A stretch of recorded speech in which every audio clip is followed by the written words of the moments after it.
Hello friends, welcome to your own channel daily stock. तो आज हम आपको नगरिका एक्सपोर्ट के बारे में शेयर एनालिसिस बताने वाले हैं और साथ ही में आपको ये भी बताएंगे कि आपको इस शेयर में निवेश करना चाहिए या नहीं करना चाहिए। आगे बढ़ने से पहले अगर आपने हमारे चैनल को सब्सक्राइब नहीं किया हो तो आप हमारे चैनल को सब्सक्राइब ज़रूर कर दीजिएगा एंड साथ ही में हिट द बेल आइकन। सबसे पहले हम आपको कंपनी के बारे में बताएंगे कि कंपनी क्या काम करती है, उसके कॉम्पिटिटर्स कौन कौन है, शेयर प्राइस चार्ट बताएंगे, शेयर होल्डिंग पैटर्न बताएंगे एंड क्वार्टरली रिजल्ट का एनालिसिस करेंगे। लाइक पास्ट ईयर्स में कंपनी कैसा परफॉर्म कर रही थी और अभी कैसा कर रही है। So let's begin. ये कंपनी 1989 में इनकॉर्पोरेट हुई थी। नगरिका एक्सपोर्ट बेसिकली मैन्युफैक्चर भी करती है और ट्रेड भी करती है कॉटन यार्न का और उसके वेरियस डिफरेंट मर्चेंडाइज होंगे उसका। तो बेसिकली एक तरह से टेक्सटाइल कंपनी में ये आती है। मार्केट कैप है इसका 65.3 करोड़ का। तो स्मॉल कैप कंपनी है जिसका करंट प्राइस है 52.2। तो बुक वैल्यू के कंपैरिजन में भी कम प्राइस पे मिल रहा है और स्टॉक प्राइस टू अर्निंग के कंपैरिजन में भी कम प्राइस पे मिल रहा है। जैसे कि ये शेयर भी काफ़ी गिरा है, हालांकि 1 ईयर में अगर देखेंगे तो अच्छे खासे रिटर्न्स लोगों को मिले हैं। 1 मंथ में भी अगर देखेंगे तो अच्छा खासा ये शेयर ऊपर गया था, मतलब शॉर्ट टर्म पर्सपेक्टिव के हिसाब से लोगों को अच्छे रिटर्न मिले, लेकिन फिर से ये उसी प्राइस पे आ गया है, मतलब फिर से ये गिर गया है। ये इसका जो शेयर प्राइस है वो इंटरेस्ट कवरेज रेशियो 1.50 है, तो इंटरेस्ट पे करने की कैपेबिलिटी ठीक ठाक है। डेट कंपनी के पास थोड़ा ज़्यादा है 171 करोड़ का। आरओसी कंपनी का बहुत ही कम है, कैपिटल को एफिशिएंटली यूज़ करके रिटर्न नहीं मिल रहा है, 0.11% ही है और रिटर्न ऑन इक्विटी नेगेटिव में है 7.84%। तो कंपनी को लोगों को इक्विटी पे अच्छा रिटर्न नहीं मिला है। फाइनेंशियल ट्रेंड की अगर हम बात करें तो 2018 में कंपनी का रेवेन्यू 551 करोड़ का था, 2019 में 607 करोड़ का था।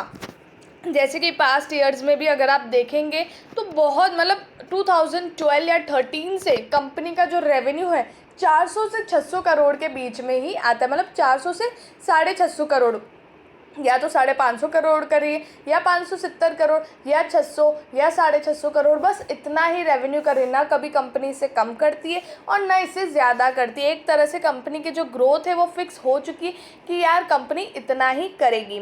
लेकिन जब कोरोना टाइम में कंपनी को अच्छा खासा इफेक्ट मिला है और जो 476 करोड़ से कंपनी का रेवेन्यू आ गया 385 करोड़ और जो प्रॉफिटेबिलिटी कंपनी की काफ़ी कम है वो 2021 में नेगेटिव में आ गया और लॉस हो गया कंपनी को 8 करोड़ 32 लाख कम। हालांकि कंपनी का प्रॉफिट फिर भी इतना अच्छा नहीं है क्योंकि 600 करोड़ कंपनी का रेवेन्यू होते हुए भी कंपनी का प्रॉफिट सिर्फ 3 करोड़ का आ रहा है, तो प्रॉफिटेबिलिटी कंपनी की अच्छी नहीं है और 2021 में कंपनी लॉस में भी आ गई। अब हम देखते हैं कि 2022 में कंपनी कैसा परफॉर्म कर रही है। जैसे कि जून 2021 में देखेंगे तो 146 करोड़ का रेवेन्यू किया है, सितंबर में 133 करोड़ का और दिसंबर में 115 करोड़ का। तो यहाँ पर भी कंपनी अगर हम देखें तो 400 करोड़ जितना रेवेन्यू कंपनी ने किया है और उससे भी कम ही किया है। मैं अप्रॉक्स ले रही हूँ कि 400 करोड़ जितना किया है। प्रॉफिट अगर हम उसमें देखें तो प्रॉफिट यहाँ पर कंपनी का है 6 से 7 करोड़ का कंपनी ने यहाँ पर प्रॉफिट किया है, मतलब पास्ट ईयर से कंपनी का प्रॉफिट अच्छा हुआ है। वो भी क्योंकि कंपनी का यहाँ पर ऑपरेटिंग प्रॉफिट इंक्रीज़ हुआ है। जैसे कि पहले कंपनी 4%, 5%, 5%, 1% नेगेटिव में भी होता था, 1-2%, इतना कंपनी का जो ऑपरेटिंग प्रॉफिट है, मतलब जो अपनी सेल्स में से जो उसका एक्सपेंस डिडक्ट करके जो ऑपरेटिंग प्रॉफिट आता था वो इतना था। लेकिन अब कंपनी का थोड़ा इंक्रीज़ हुआ है, 6.93%, 7.62% और 7.93%। तो इस रीज़न की वजह से ऑपरेटिंग प्रॉफिट तो कंपनी का 4 और 5% है, जो कि पहले भी 4-5 रहा है, लेकिन उसके बाद 1% जितना हुआ है और अभी वो 6% भी हुआ है, 6.89% भी हुआ है। सॉरी, मैंने ऑपरेटिंग प्रॉफिट बता दिया, बट ऑपरेटिंग मार्जिन अभी थोड़ा सा इंक्रीज हुआ है। तो इस रीज़न की वजह से कंपनी का जो ऑपरेटिंग प्रॉफिट है वो थोड़ा अच्छा हुआ है। तो यहाँ पर कंपनी का रेवेन्यू तो वैसा ही चल रहा है, लेकिन प्रॉफिटेबिलिटी में थोड़ी सी इंक्रीमेंट आई है, तो ये थोड़ी अच्छी बात है।